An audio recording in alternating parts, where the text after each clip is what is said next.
Hello everyone, and thank you for attending today's webinar on distance protection. My name is Colleen Scott, and I head up our webinar programs here at Grid Solutions Marketing. I'm pleased to welcome you to this month's Tech Talk.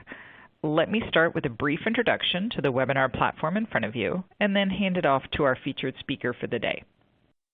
You can expand your slide area or maximize it to full screen by clicking on the arrows in the top right corner of the slide area box. If you have any questions during the webcast, just click the Q&A widget at the bottom of your screen. We'll answer as many questions as possible after the presentation. For the best viewing experience, we recommend using a wired internet connection and closing any programs or browser sessions running in the background that could cause issues. Webinars are bandwidth intensive, so closing any unnecessary browser tabs will help conserve your bandwidth. Some networks cause slides to advance more slowly than others, so logging off your VPN is recommended. If your slides are running behind, refreshing the page should solve the problem. You can find additional answers to some common technical issues located in the Help widget at the bottom of your screen. I'd now like to turn the presentation over to Dan Ransom, Senior Technical Application Engineer at GE. Dan, the floor is yours.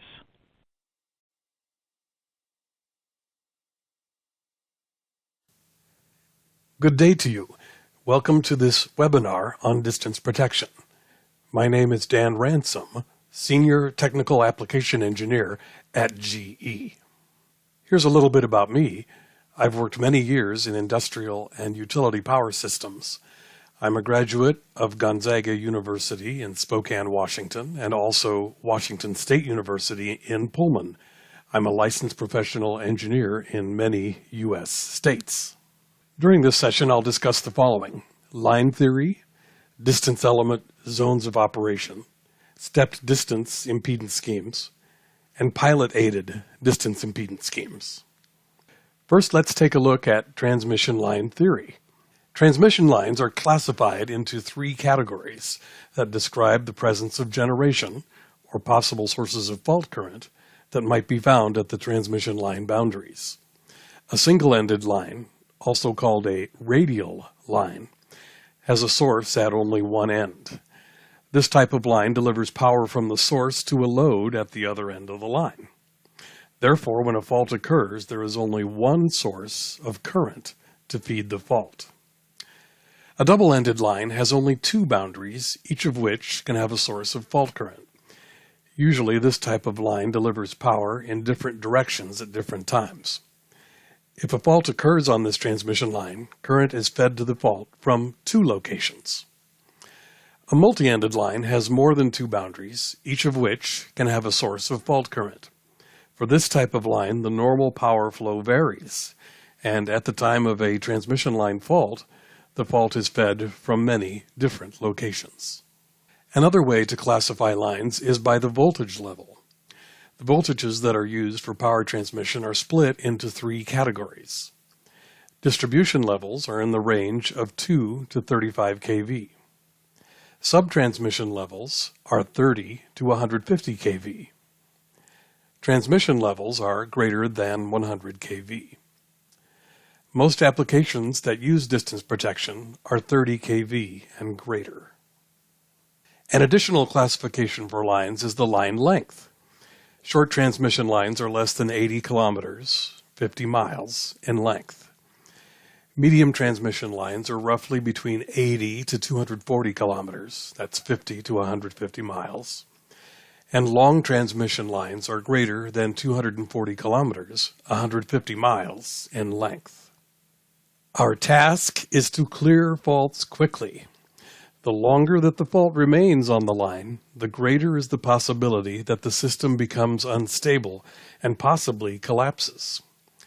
The engineer's job is to calculate system impedance ratio, SIR, to construct line models like Miller equivalents, and to configure accurate settings for the distance relays. Once commissioned, the relay job is to calculate the current at the time of the fault and then to clear the fault quickly. The eventual purpose of these tasks is to prevent instability and system collapse. So let's look at our first job, calculating the SIR, the system impedance ratio. The SIR takes the source impedance of the system behind the transmission line and divides that by the protected line impedance. So we have Z source over Z line. Our first example is a strong source. It has a small impedance of 1 ohm, meaning that this source can provide a lot of power. If the line impedance is 5 ohms, then the SIR is 0.2. For this strong source, the fault current can be very large, and during a fault, the voltage remains stable. If the system behind the transmission line is a weak source, then the source impedance ratio is larger. In this example, the weak source has a large impedance of 20 ohms, so the resulting SIR is 4. When a fault occurs on this transmission line, the fault current is small, and the line voltage drops or dips. Therefore, the system impedance ratio is a very important factor in power system stability at the time of a fault. We must consider SIR when determining the type of protection needed and the fault clearing speed needed to keep the system stable. There's another way to classify line length, as specified in IEEE C37.113, the IEEE Guide for Protective Relay Applications to Transmission Lines. Transmission line length is based upon SIR. Longer lines have greater impedance, making the SIR denominator larger. Line classifications are these. A long line is SIR less than 0.5. A medium line has SIR between 0.5 and 4. And a short line has SIR of greater than 4. An example of long lines are those that transmit power from hydro facilities. On the screen is a picture of Rocky Reach Dam near my home in Washington State. SIR affects the speed and reach of the distance relay, as you can see from this chart of fault location versus average operate time. Fault clearing speed is slower for large SIRs. This is because the relay measures smaller voltages and currents, therefore it takes more time for the relay to ensure a secure trip decision. Underreach is a problem as seen here in the tip-up on lines with large SIRs. For short lines with SIR greater than 4, you might want to consider other types of line protection, particularly line differential with distance backup. Another job for the engineer is to develop an equivalent line model. These models vary with the line length. Over the years, protection engineers have used the pi model, shown here, to represent medium-length lines for hand calculation. Today, computer-aided software helps us calculate all required values. The next part of the engineer's job is to configure accurate settings. While software helps immensely, it is important to understand how power system impedance works, especially during a fault. Each component in a power system has an impedance. In this system, the total impedance is 230 ohms. If this is a 400 kV line-to-line system, then the phase-to-neutral voltage is 230 kV. Ohm's law tells us that 1,000 amps of current is supplied to the load. A fault changes the impedance. If a fault occurs at the end bus, it cuts the path of current flow to the load. Then the total impedance of the power system changes to only 23 ohms. Because of this drop in impedance, the current level increases substantially. A relay at the left side bus would measure 10,000 amps of fault current. The relay uses the measured voltage and fault current to determine the fault distance along the line. Suppose that the fault is in the middle of the protected line. In this example, we have a weak source, and so the voltage drops to 177 kV from the 230 kV line to neutral voltage. The distance relay measures this reduced voltage and the substantially larger current of 17,000 amps. Now, the relay determines a faulted impedance of 10 ohms, which is half of the 20 ohm total line impedance. It declares a distance of 50% down the transmission line. This is where we get the term distance protection. Let's take a closer look at our 20 ohm transmission line on an RX diagram. The horizontal x-axis represents the resistive component of the impedance of the line, The vertical y-axis represents the inductive component of the line impedance. Although the sign for inductive reactance in electronics is negative, in the distance protection world we consider inductive as up or positive, so we don't have to write so many negative signs. The impedance of a transmission line is mostly inductive. Therefore, when we plot the impedance of the line, it is very close to the y-axis, as shown here on the 20 ohm point.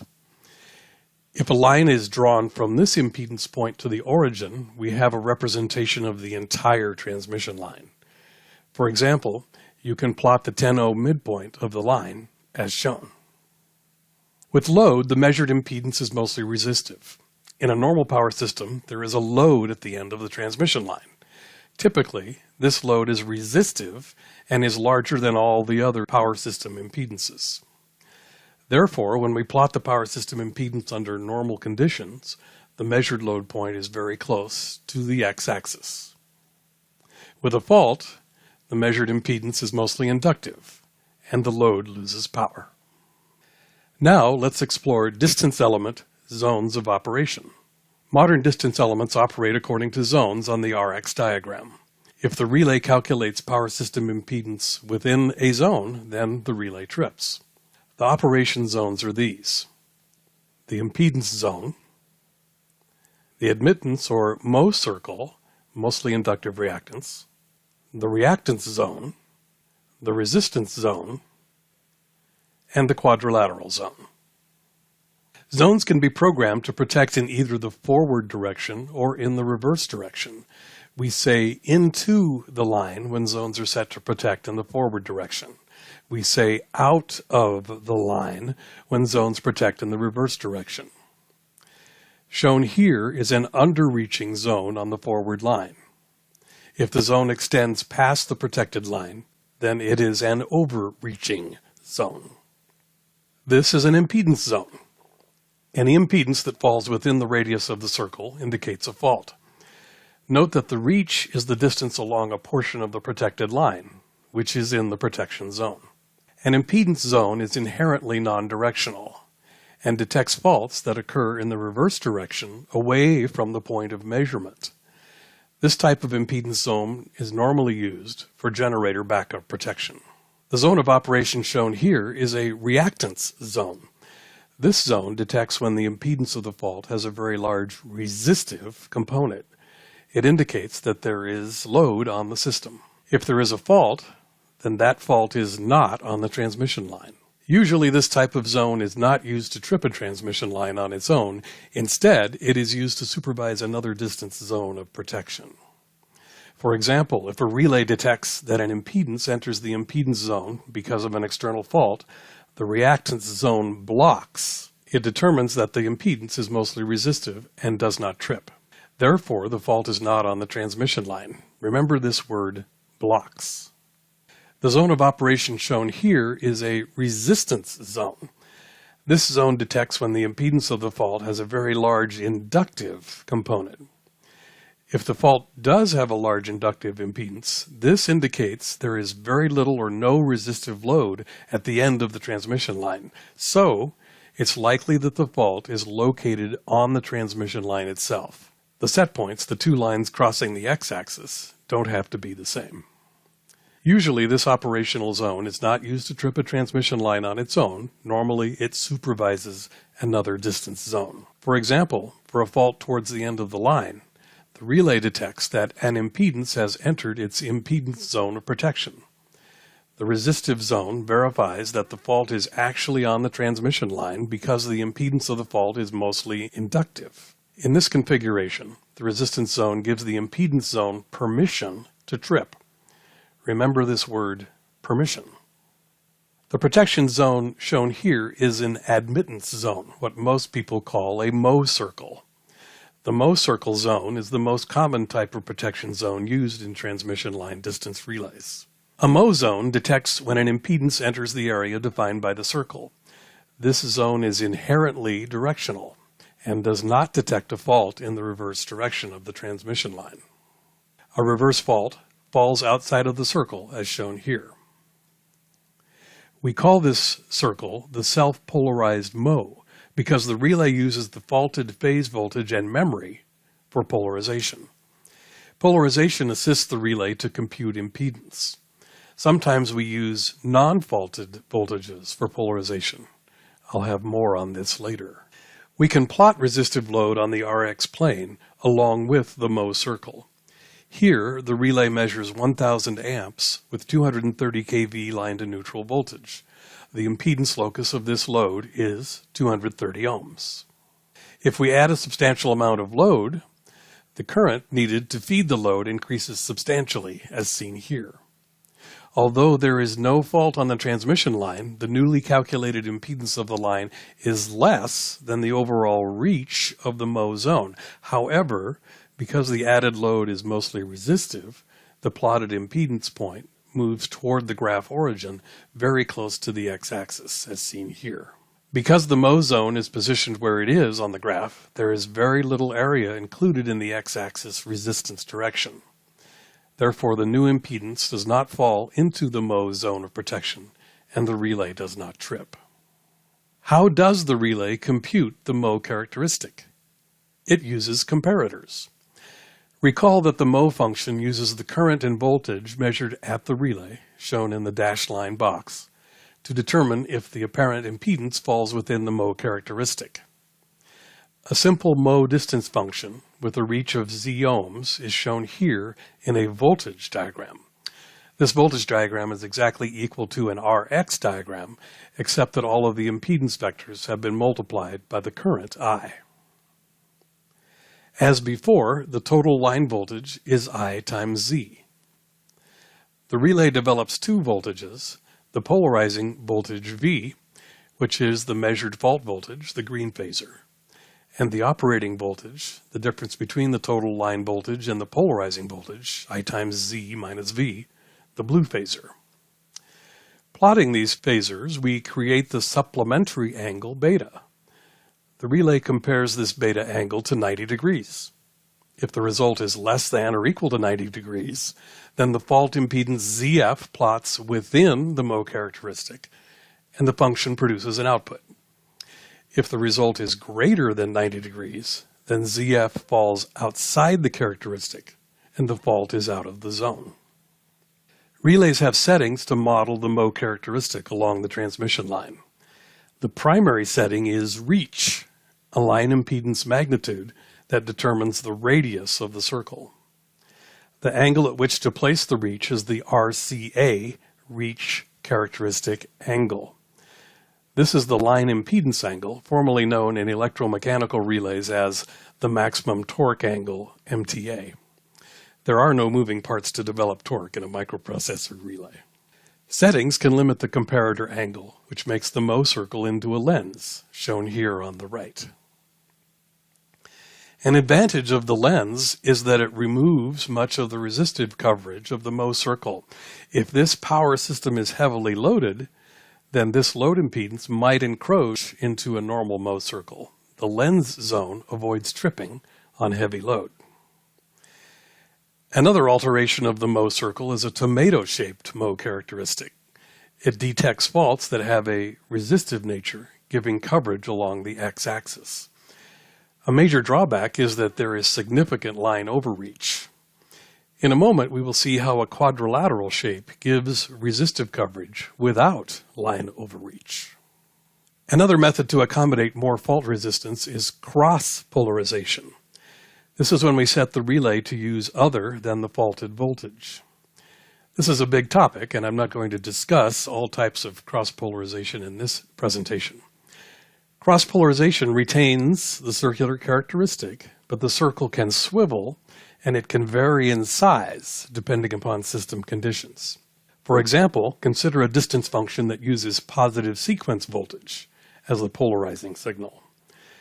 The characteristics for a phase distance function and a ground distance function with positive sequence voltage polarization are shown here.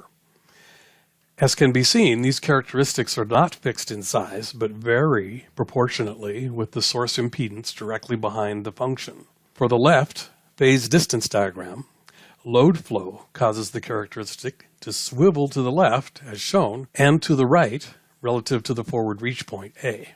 The amount and direction of the swivel depends upon the magnitude and the direction of load flow. For the right ground distance diagram, the characteristic expands proportionate to the source impedance. Again, the effect of the swivel and size variation is to accommodate more resistance in the fault than would be obtained with a self-polarized Mho function. For a fault right at the relay location, the voltage will be very small, approaching zero for a bolted fault, and a self-polarized Mho function might not operate. The cross-polarized Mho we just discussed is one solution, except in the case of a three-phase fault. For a close-in three-phase fault, all three voltages will be very small, therefore operation of any of the cross-polarized functions is jeopardized, because there will be very little or no voltage available to develop the polarizing quantity. To overcome this problem, the relay uses fault voltage memory for polarization. This adds security and reliability for faults that occur very close to the relay measurement point, shown here highlighted in blue. With memory, the relay changes the size of the Mho circle when the calculated impedance is very close to the origin. In this example, a fault occurs just after the beginning of the transmission line. Current flows into the CT from the positive direction. The relay calculates the impedance of the line as positive. This impedance point plots very close to the origin and in the positive direction of the transmission line. The relay recognizes this small, positive line impedance and enlarges the radius of the circle. It trips for this fault properly. Notice that the reach of the Mho circle did not change and still extends out to the end of the original zone of protection. In this example, a fault occurs just before the beginning of the transmission line, and current flows into the CT from the opposite direction. Now, the relay calculates the impedance of the line as negative. This impedance plots in the reverse direction, very close to the origin. To ensure that the Mho characteristic does not interpret the impedance as an internal fault, the relay recognizes the small, negative line impedance and shifts the circle. Because the new Mho circle is not near the fault location next to the origin, there is no chance of the relay false tripping. Notice that the reach of the Mho circle does not change and still extends out to the end of the original zone of protection. Another way to increase fault resistance coverage is the quadrilateral zone characteristic. A modern relay has the calculation power to create a quad zone of protection from the measured voltages and currents. For the quad, there are essentially two reaches, one in the inductive direction and one in the resistive direction. Set the reactance and resistive upper and lower boundaries to create a custom shape to match the needs of your power system protection. To me, these quad characteristics look like old-fashioned military surplus camping tents. Element settings rearrange the tent poles. Voltage is essential to measuring impedance. Distance protection relies on valid voltage. Loss of voltage appears as a close-in fault for distance elements. If there is a VT fuse failure or other VT problem, then we must block the distance elements to prevent nuisance operation. Note that ground distance zone 1 does not require these measures because zero sequence current, which is not affected by load current, operates the ground distance protection. Now that we know how it works, let's take a look at some distance protection applications. A typical application of the distance protection zones is 3 forward zones and 1 reverse zone. The zones can be set to have a Mho or quadrilateral shaped protection characteristic. The strategy used to protect a line is called a scheme. All protection schemes used in distance protection fit into one of the following two categories: non-pilot-aided schemes and pilot-aided schemes. The main difference between the two types of schemes is that in pilot-aided schemes, the distance relays communicate with each other to identify whether the fault is located on the transmission line. This speeds line clearing, especially for an end-of-line or end-zone fault.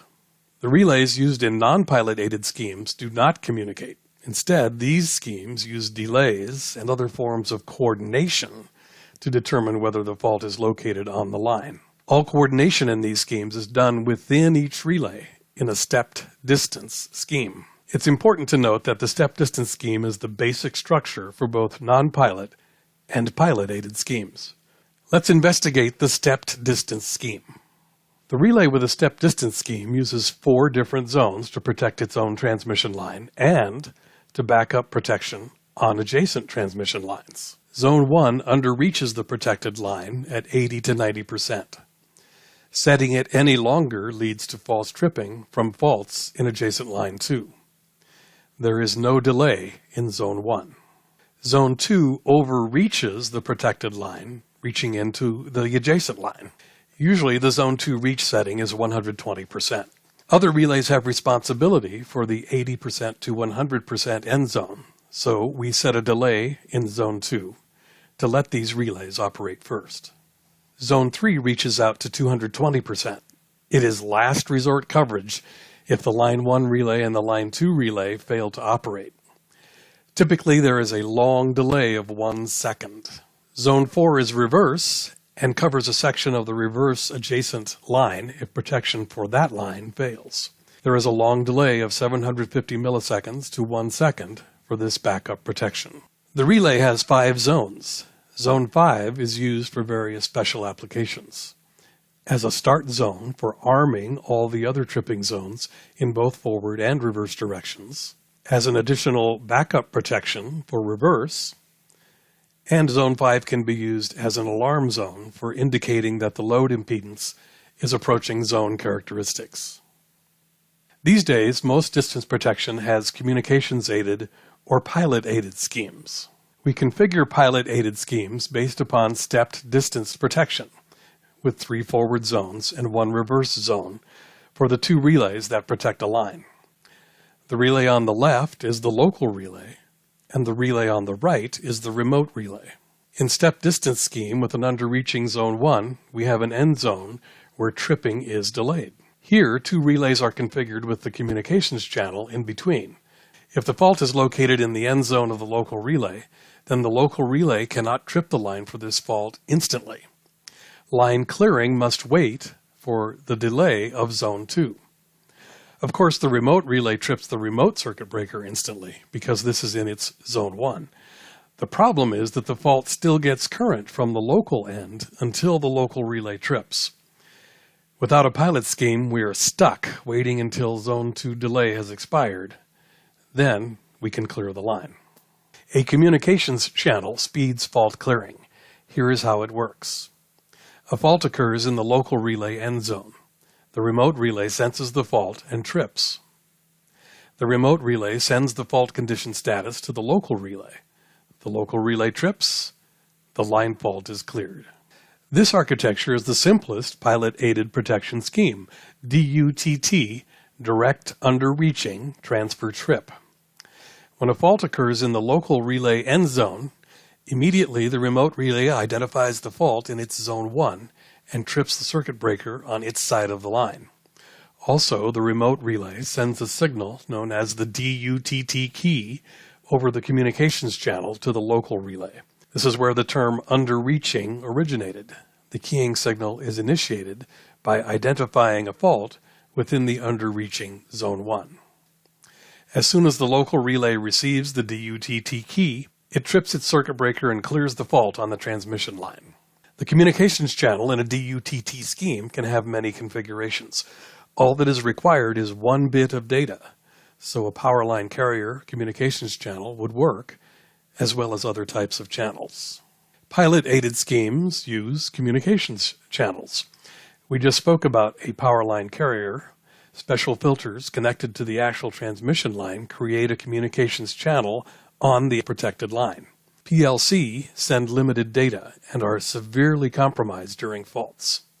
It's desirable to have a very secure and reliable communications channel for pilot-aided schemes. Some modern improvements are microwave channels and fiber optic channels, with attributes shown here. As stated, Powerline carrier sends limited data, only on-off keying and no status reporting.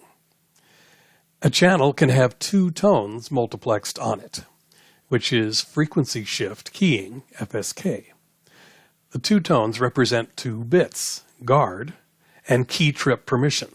A channel loss report occurs upon the loss of the guard tone. Modern fiber optic and microwave systems can transmit as many as 4 bits. For example, single pole protection and tripping requires 4 bits of information, and loss of channel reporting is included. We've discussed a simple DUTT scheme. Here's a list of the other pilot-aided distance schemes. These are combinations of blocking, unblocking, and permissive schemes. Let's take a look at the directional comparison blocking scheme. In this scheme, the local relay has an additional delay timer set considerably shorter than the normal Zone 2 delay. It is started by a fault detected inside its Zone 2 area of protection, or by ground current flowing in the forward direction. The blocking signal remains intact. The remote relay detects an external reverse fault, Zone 4 or ground directional overcurrent reverse. It does not trip, and it continues to send the block signal to the local relay. The local relay DCB timer expires. It has the block signal and does not trip.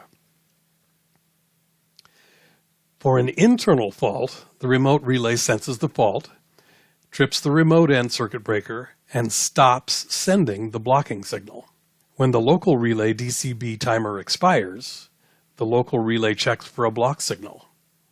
If there is no block, it trips the local circuit breaker. Advantages of the DCB scheme are that it's fast, and it favors dependability more than security.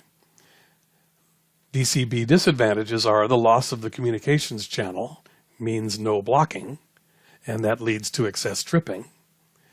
No alerting for broken communications channel. 2 channels are better than 1, which is the next topic, DCUB. The directional comparison unblocking scheme operates reliably with 2-tone FSK channels like Powerline carrier. In the directional unblocking scheme, the local and remote relays transmit and receive a guard or block signal continuously over the single FSK Powerline carrier. In the event of the loss of the communications channel, the local and remote relays try continuously to transmit a guard or block signal over the FSK Powerline carrier. However, the guard is not received. The DCUB block timer starts to time out, and when it expires, declares a loss of the guard signal. As a result, the DCUB scheme is disabled. With the loss of communication, the relays use the stepped distance protection scheme. DCUB operation returns when the guard is received by both relays. Here is the action when there is an internal fault in the DCUB scheme and the channel is okay. The remote relay trips on Zone 1 and sends the permissive signal to the local relay. The local relay notes the loss of guard and receives the permissive signal. It trips the local circuit breaker. The local relay returns a permissive signal to the remote relay, which confirms that the communications channel is operational. What happens with the DCUB scheme and a channel failure? In this example, we see a loss of the communications channel. The DCUB block timer times out and declares a loss of the channel. When a fault occurs, the remote relay trips and sends the permission. However, the local relay does not receive the unblock. Without communication, the relay trips slower on step distance. The remote relay does not get a channel confirmation, so it declares a channel lost alarm. DCUB operation returns when the guard is received by both relays. The POT, Permissive Overreaching Transfer Trip scheme, is very popular. In the POT scheme, we use 2 Zone 2 elements and a communications channel. The local relay senses a line end fault with either the overreaching Zone 2 or with a forward ground directional overcurrent. At the same time, the remote relay senses the fault and trips the remote circuit breaker. In addition, the remote relay sends the POTT key signal to the local relay. The local relay POTT logic receives the POT key and trips the local circuit breaker. With parallel lines, security can be a problem for overreaching distance protection. Additional logic is needed in the ProtectionThe scheme to provide extra security. For example, if a fault occurs on the upper transmission line, the remote relay detects forward ground current. It sends a permissive ProtectionThe key to the local relay. The local relay detects that ground current is flowing in the reverse direction, so it does not trip. Circuit breaker CBA on the parallel line trips, and now we have a problem. Ground current begins to flow through the transmission line in the opposite direction.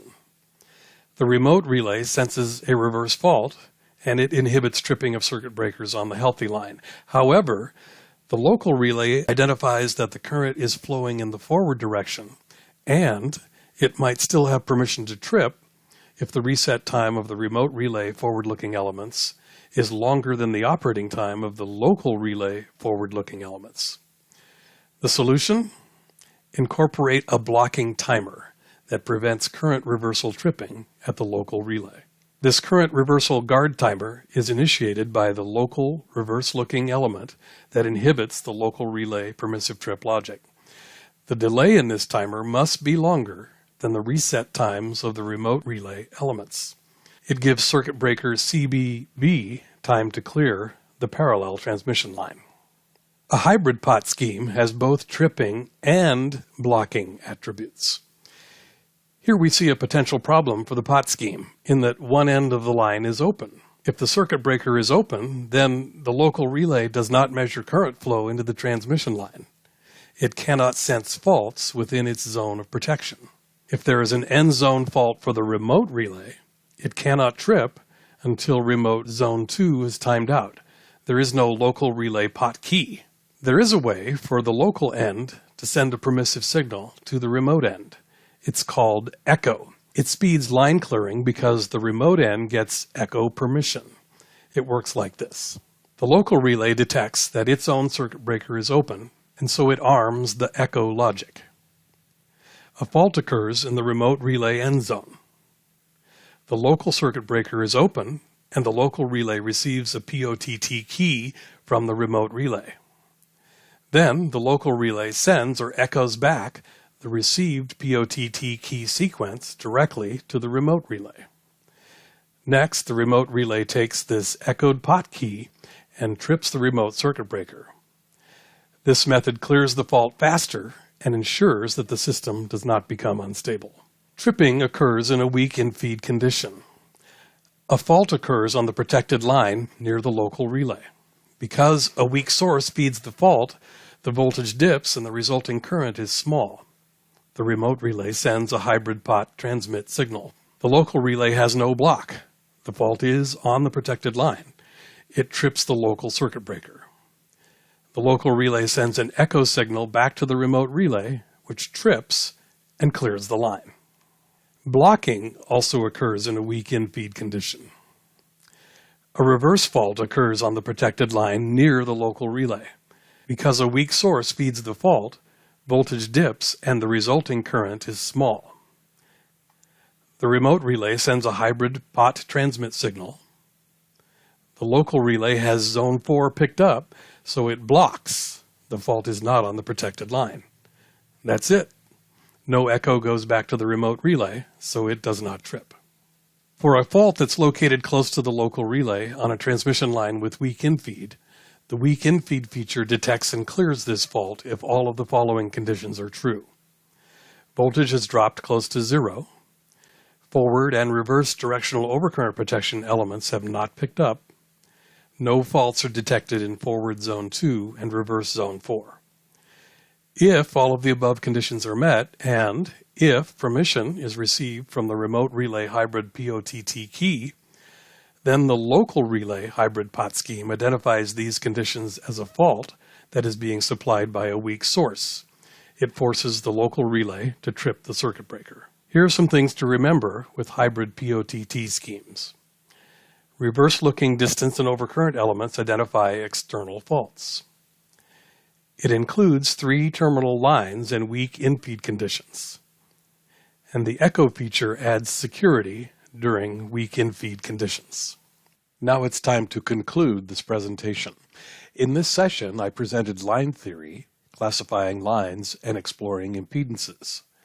Next was distance element zones of operation, impedance, admittance or Moe circle, reactance, resistance, and quadrilateral operation zones. I covered the Moe zone in detail, including settings, resistance coverage, polarization, and memory expansion. Applications discussed were pilot-aided and non-pilot-aided schemes and stepped distance protection with 3 forward zones and 1 reverse zone. Finally, I demonstrated pilot-aided distance schemes DUTT, DCB, DCUB, POTT, and hybrid POTT. Now it's time for your questions. Just a reminder that if you'd like to submit a question, please click the Q&A widget at the bottom of your screen. Type your question in the text field and click Submit. Dan, I'll turn it back over to you to begin answering the questions that have already come in.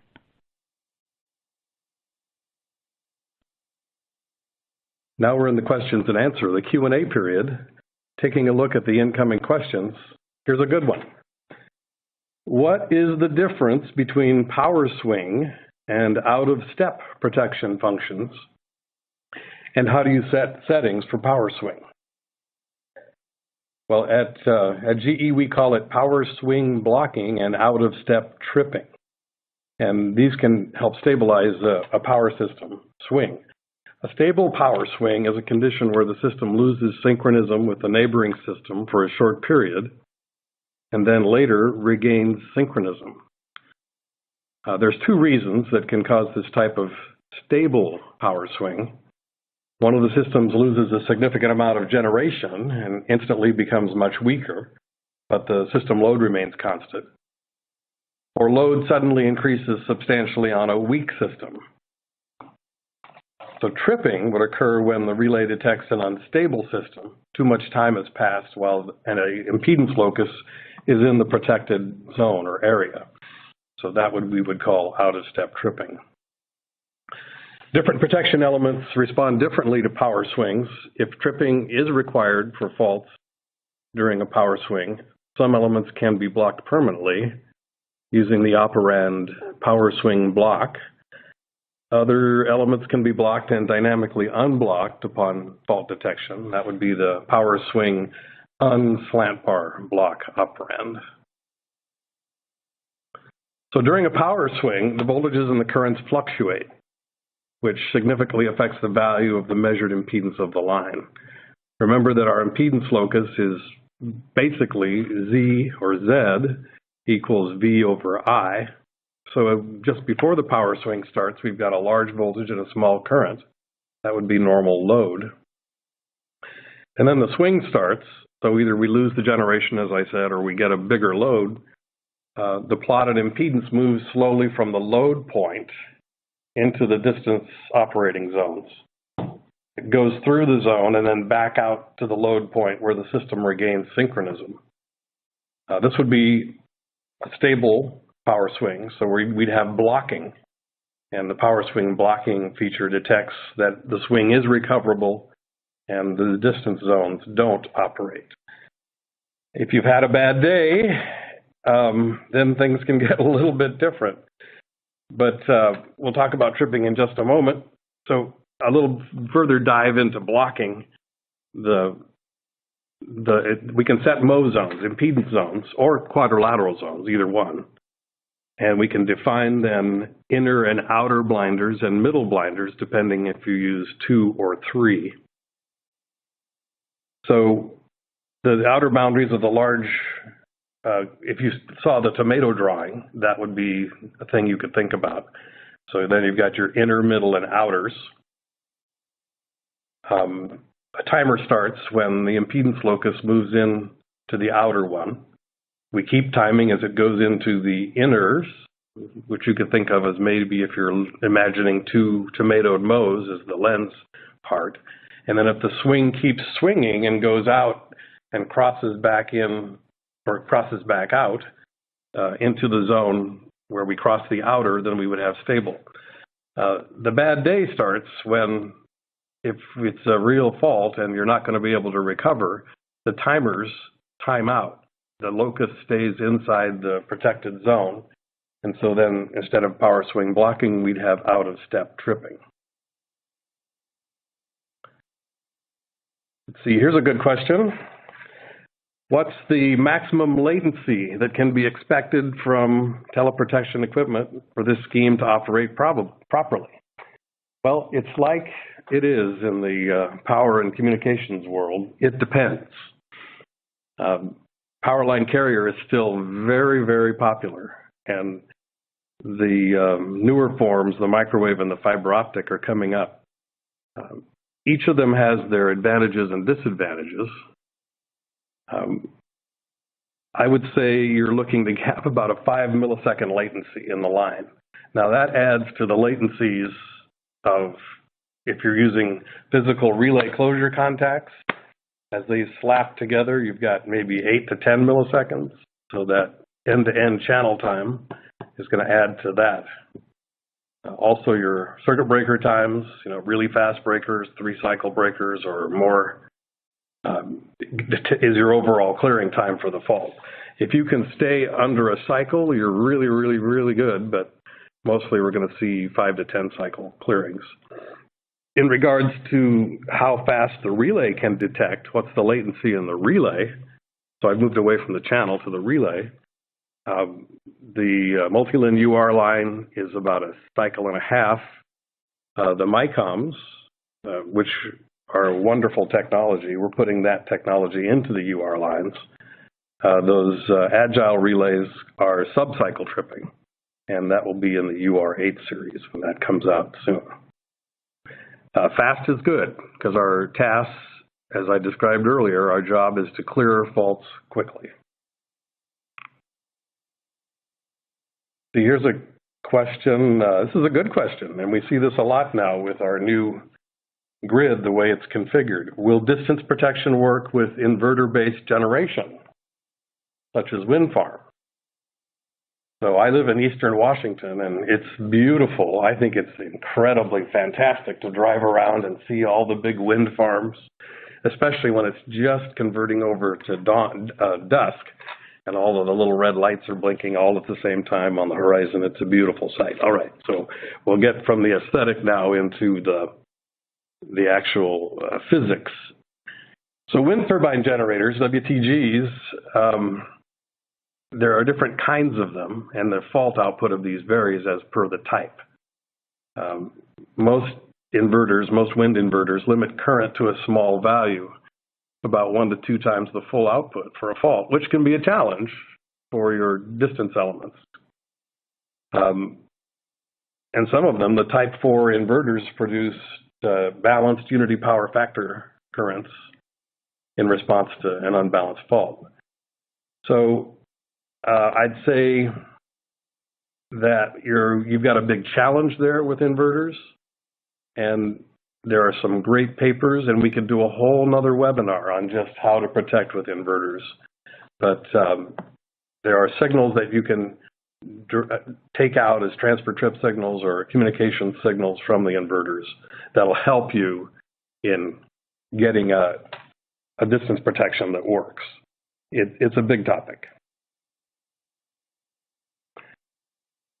Here's another question. I didn't cover it, and so thank you for asking the question. PUT.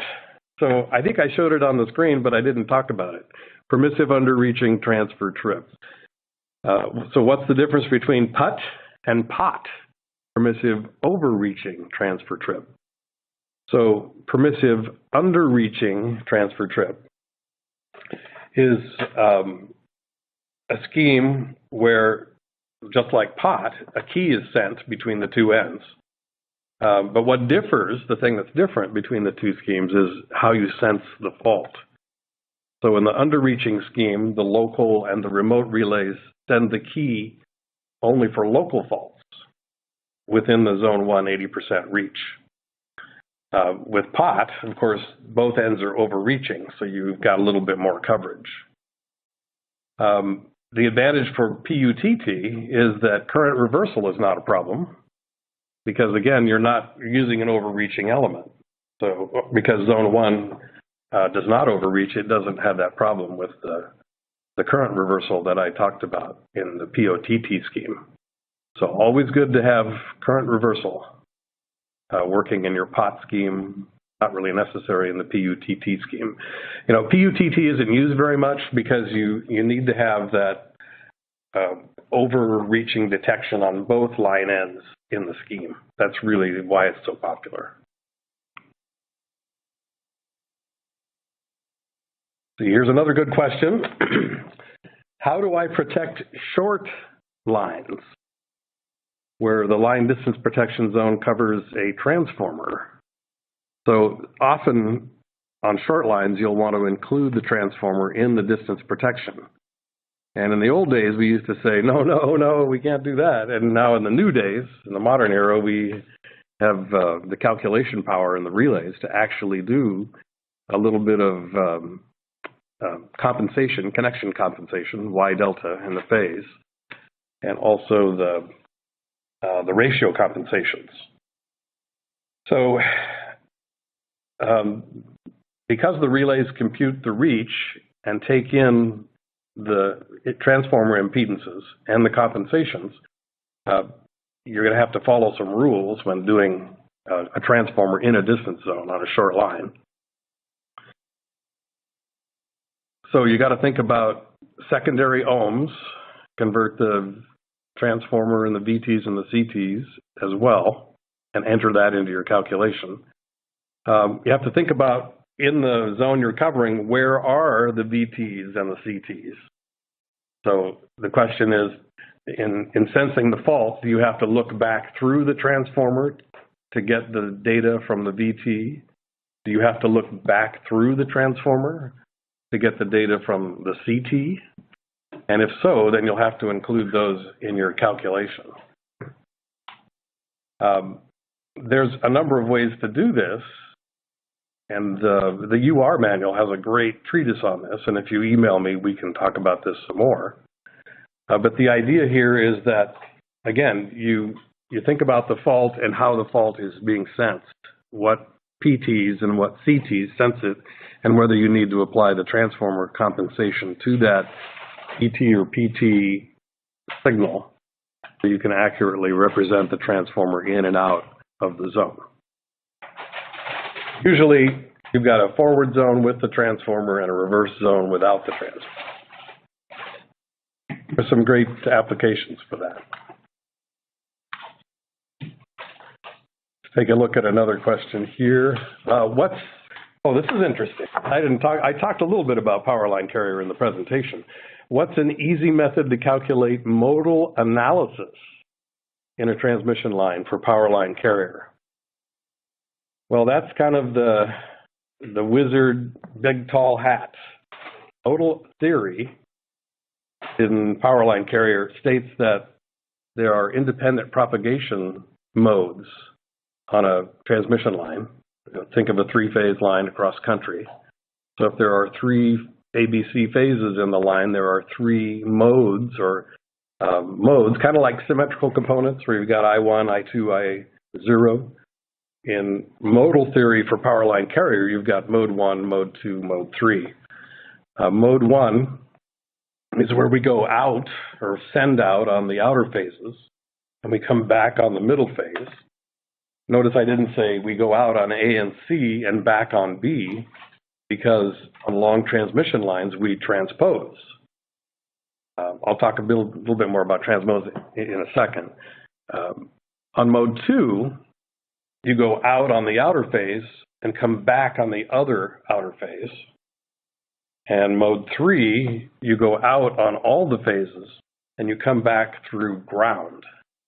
And everybody knows that ground is lossy, so it's not very effective compared to the other two. I mean, you can use it, but you're limited to about 10 miles. And that problem of line transposition really complicates the modal analysis. I've done this by hand. It takes days, because every time you transpose, you got to do all your calculations all over again. And so really the best way to go is that these days we have an app for that. There's some really good software that makes the modal analysis a lot easier and a lot faster. I'm a big fan of hand calculation, and I still use my HP48G every day, reverse Polish forever, to enter 2 plus equals 4. Gotta love that. Let's see. Here was a question on why do we use resistive zone to get reactance, and why do we use a reactance zone to get resistance? Yeah, it's kind of a weird English thing, right? Because they all start with re. So the resistive zone being that it's kind of up and down or vertical, we can pull in those blinders, and it's very similar to blinders you'd use on out of step. And so that would determine how much if there is reactance close to the line. And the reactance coverage then tells me how much out, how much horizontal, if you're thinking of the RX diagram. Yeah, it takes a little bit to wrap your mind around that, but, and I think that if you take a look at those slides as we send those to you and think about it, I think that'll help you.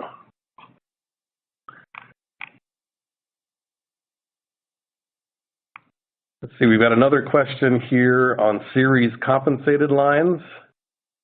That's a big topic. Series compensated lines would be the whole webinar we could do on series compensated lines, but just to give you the quick basics of that, so on a very long line, you've got a lot of reactance, inductive reactance, that makes it pretty lossy. So we'll stick a capacitor bank in series, one on each phase, the A line, the B line, the C line, so it's a bank. And that adds capacitive reactance. So we take the negative sign from the inductive reactance, we add the positive sign from the capacitive reactance, and we have overall less reactance and therefore less loss on the line. How do you protect those? You would do some things with distance elements. You can use also a ground directional overcurrent to help you. And of course, a KD bar to the door, things are going real wrong, high set overcurrent just in case. So, and this is another, it depends, and really the best way to do series compensated is to look at your line and see where your VTs, or actually where your VTs are. The VTs are the most important part of this. And so what we're going to do is examine the fault and where those reactances are, those capacitive reactances are. So if the fault is through some capacitive reactances, we're going to change our reach by subtracting that out of the reach. Yeah, the problem is we don't want to overreach, so we need to know where those capacitors are to get our total line impedance to the point where we can deal with it. Another problem with